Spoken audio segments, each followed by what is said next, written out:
Hi, I'm Mark Savage. You may remember such videos as why sell a BMW? Why buy a BMW? My moped won't start. Honda VFR 1200. But why am I here today? HD digital recorder on your motorbike, moped.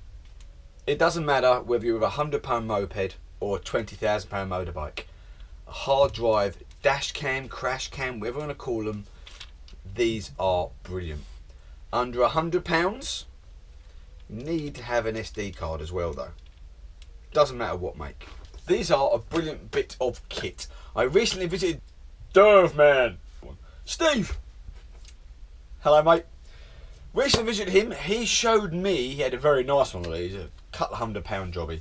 I always try and get a deal, so I found a local company for under £100 that sell this. Same design as his, comes with a little screen, touch screen, 2 waterproof cameras, GPS and an emergency button.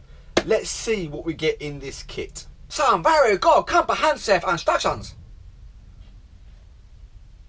Wait. Some very good comprehensive instructions. To be honest with you, they may complicate things, and if you're already watching this video, you're contemplating whether to have one, which is great, or you're just like, my impressions. Okay. I'll stop, sorry. You got to understand, I have to direct, produce, work out, write, all in my head, and it's in here. It may not come out all at the same time. Anyway, I digress again. What do you get? A very nice looking camera. Now, if you watched my Triumph Trophy video prior to the shortening video, prior to all my other videos, keep watching, I've already got a placement for this. It's in the pocket on the left hand side. But if you've got a moped, you know, this isn't safety. This won't increase your insurance premiums, won't make your motorbike go faster. This is just purely for when, if that idiot pulls out in front of you or comes racing up behind you, because remember this has got 2 cameras, front and back. This may just save you a horrible insurance job, going to court and everything else, where the bloke says, mate, he was going too fast, he was doing this, and you can say, look at this idiot overtook me and took me straight out.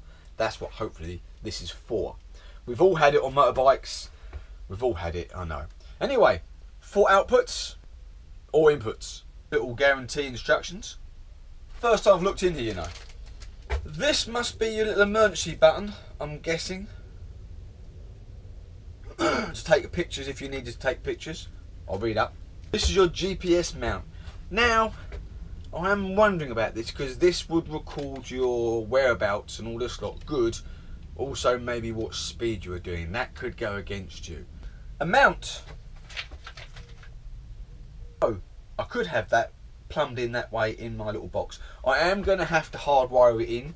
Battery's this side, so all you need is battery, a drill for a few holes I'm assuming, and then the rest is 3M. So this should be quite easy for a smaller bike. For me having my big bike and panels everywhere, it's probably going to be a few panels off.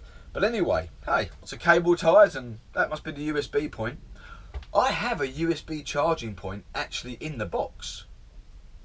So I'm wondering, I might even have to go to the battery. I could just plug it in the USB port. There's a thought.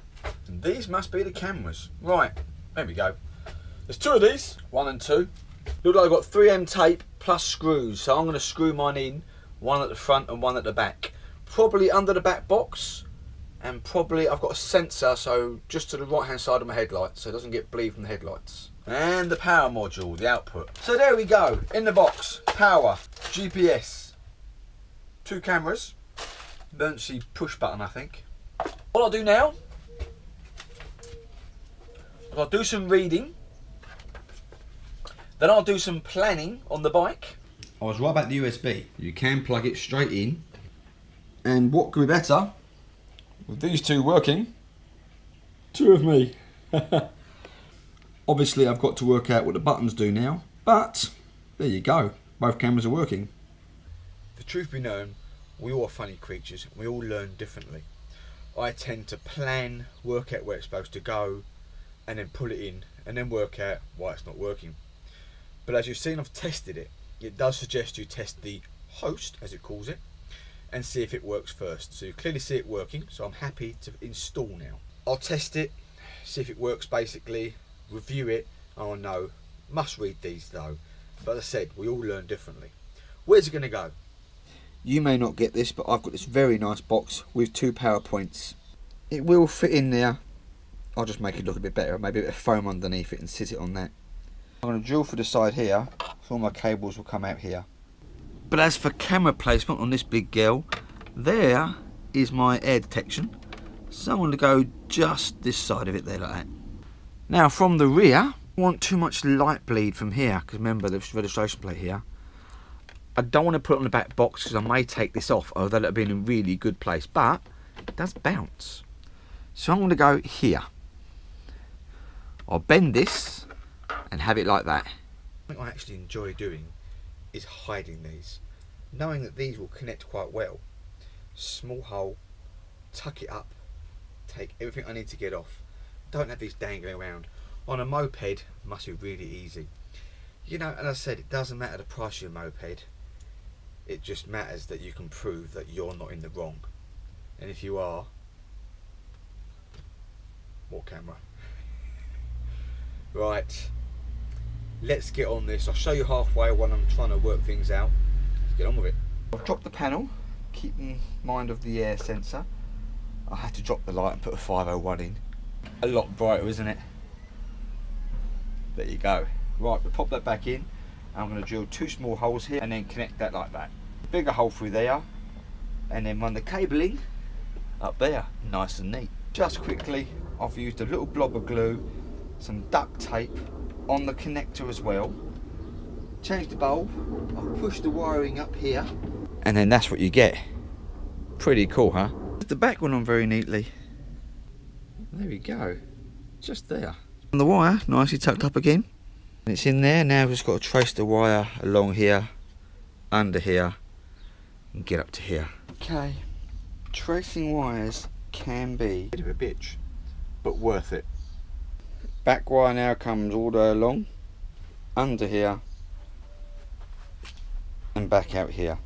So we have our main wires all ready to go back in. It isn't so much showing you how to put it on this bike specifically today, it's more so showing you that this camera works and how it looks. Let's get on with it. It is nicely portioned in there, and this closes. See buttons here, nicely wired in. I thought that if I was riding, I could still get my thumb there. Okay, I didn't install the GPS. Personal view.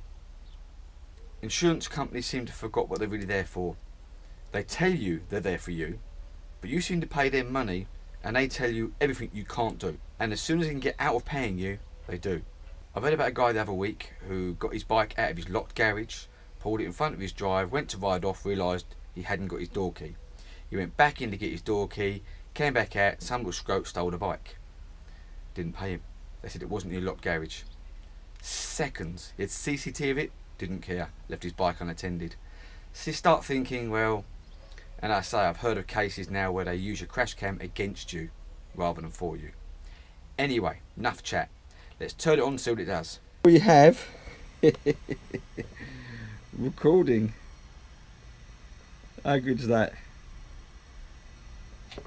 Let's get it out and see what it looks like. There's the camera views. Goes off after a minute but continues recording. And there's the front. Never going to see that. Back. Maybe a little bit of adjustment, but they work. Is in the pudding, as they say. And when you turn the key off, it shuts off after 30 seconds, so you get another 30 seconds recording as well. How cool is that? Shut that there, and we know that locks. So, there we have it. Fitted, working, happy. One update. The recent lowering kit, getting on centre stand, oh my god. I managed to get it off out there, I tried to get it on earlier, not a chance for carpet, so, but still, flat-footed, digress. Happy days, want to go out for a ride. I've already reviewed it inside, and it plays quite well if I'm honest with you. It's even got sound, but not brilliant. I'll update another video, not going to do it now. I'm happy it works, you don't get a bad display. So for under £100, I am crash cam ready, as they say. To end another great video, please subscribe and stay with me, guys. Really means a lot. Liking and sharing secondary, but subscribing and keeping with me, watching my videos, makes me happy. You take care of yourselves on the road, and for me, I will be now. And if I do have a spill or splatted and not dead, I'll show you the footage. Take care of yourselves.